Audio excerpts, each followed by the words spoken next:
pagsaulog sa Philippine Civil Service Month at lokal na kagamhanan sa San Carlos, pinanguluhan sa buhatan sa Human Resource Management sa pakikimbayayong Administrative Officers o Administrative Officer Designate nag-ambit og pagkaon sa mga indigent patients sa City Hospital nitong Setyembre 12, 2013. 90 kabuok mga indigent inpatient nga mga pasyente ang nakaambit sa gihimong share a meal nga gihimo niadtong higayuna nga gilangkuban sa humay nga kanon, bami, fried chicken, afritada, fruit salad ug Tetra Pak juice ang matang pasyente.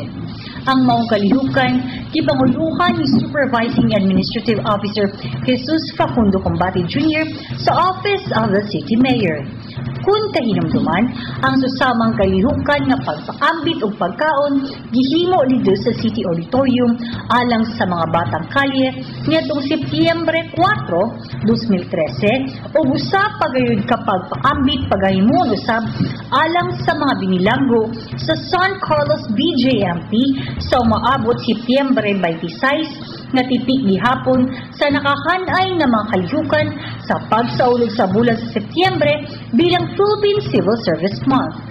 Ang tema sa kasaulugan sa 113 na kasumaran sa civil service karong tuiga maong tatak, lingkod bayani, isabuhay, ipagmalaki at ipagbunyi.